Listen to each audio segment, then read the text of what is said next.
Well, I was first put on a stage when I was just 2 years old. In an amateur concert party, stage was empty, and somebody, who I've yet to find, shouted, "Put the baby on the stage." And that was how it started.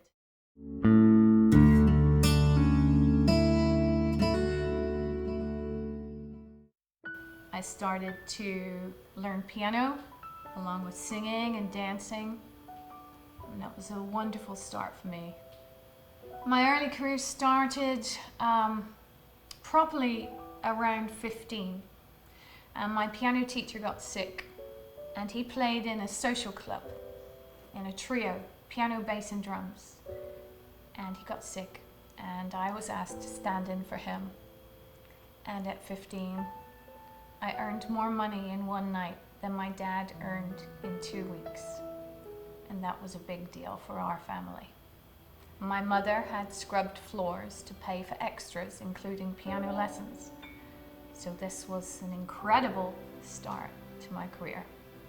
My first overseas job was in Sweden, in Stockholm. And I was there in January 1980.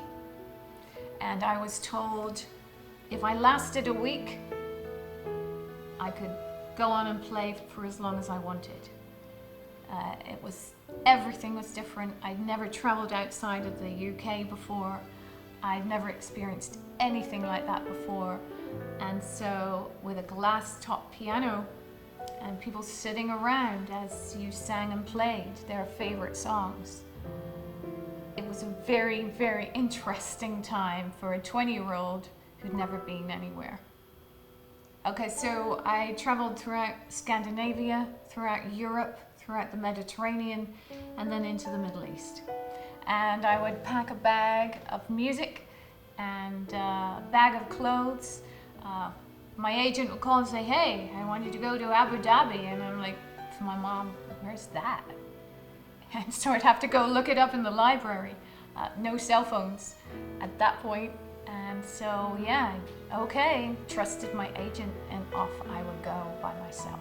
You know, I think you're young and stupid, so you don't really realize what you're getting yourself into. But incredible experience for sure. I sang and played piano consistently, 5-6 hours a night, 6 nights a week, sometimes more, sometimes without breaks, without vacations, without normal living. In between that, I looked after my parents until they both passed. But my agent called and said, "I need you to go to Stockholm." Returning after 11 years. And so I said, okay, it's for 3 weeks. So this American gentleman came up to the piano as I was just starting and said, "Do you know any Leon Russell songs?" And I said, "Well, yes, I know Masquerade," and I played it for him. And then he came back throughout the week, and not my type at all, but there was just something about him. And so that was the start of our 31-year love story that's still going on now. No, he didn't ask me to stop singing. No, definitely not. It was my decision when I come to start my life in America to do normal things, go out to dinner and not be the entertainment, go to a movie. It was so wonderful to me to experience normal life. So yeah, and then I became a mom, so that takes up all your time. But looking back, I can truthfully say there was something missing, because I kind of stopped cold turkey. I just stopped singing. Most of my American friends, they're only just finding out all of this, that I used to sing and play piano, and so I've said, "Oh, I'm going to do an album," and they're like, what? But they're all very excited and supportive about it. So yeah, they didn't even know, I didn't even talk about it. I thought I could just let it go. And I was wrong, completely wrong. My husband and I took a trip to a local fabulous bourbon distillery. On the journey back, after a little bourbon, my husband's like, they had a piano there, Joe. You could sing there, and I could sit at the bar and listen to you. And I'm like, shut up. No, it's a no. You're crazy. Stop talking. You're drunk. Whatever. No. And then a few weeks later, at the CHKD, a little store here it's a consignment type store for charity, there was an old piano. And that was that. I bought it and brought her home. And she's in terrible state. She's not very good at all. I did have her tuned, but there was just something I had to buy her. So from there I would sit and sing and play, just as we had a glass of wine on an evening. And one day my husband said, you really need to do something about that. And here I am. There was an internal fight all the time, if I'm very honest about it. I just wanted to be an artist again. And that was it. So I started with the concept for the album and got together the songs, got the arrangements done, and finally he said, I know a fantastic studio. I know the right place for you. And the talent with Matt is that he knows how to put people together, the right people for that magic chemistry.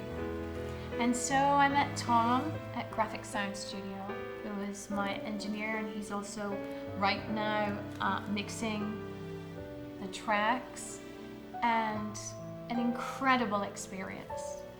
So kind, so welcoming, and I have ended up with just some wonderful, wonderful tracks.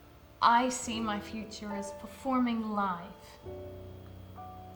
I see my future as connecting again with people. When I was singing and playing before, and somebody would ask for a song, because I had a huge list of songs on the piano. You could pick anything, and I would play it. And so when a person asked for a song, it meant something to them. It was special. People will cry, people will sing along, people will be happy, but it always creates emotion. And I think it's incredibly important to connect with people. The first time it ever happened that somebody cried, it was just very important, because I knew at that point I could never take a song for granted. Every time I performed a song, it would mean something to somebody. The healing power of music. It's healed me. I've opened the door and allowed it back in my life. And I'm happier. I think I'm even nicer. I'm kinder, because I can sing again. I feel better than I've felt in years. And I think that goes for anybody who had a passion, loved to do something, and gave it up for whatever reason. And if somebody listens to this or watches this and they go, hey, I used to sing, or I used to play piano, or I used to paint, or I used to write, if that means they go and dust it all off and get it out and really connect again, it's a very joyful feeling. The song that my to-be husband asked for, the Leon Russell song, is on the album. So the songs on the album are from throughout my life. They all have a story.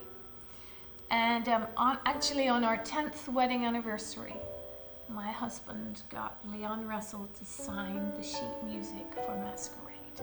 So that is my way of paying him back now.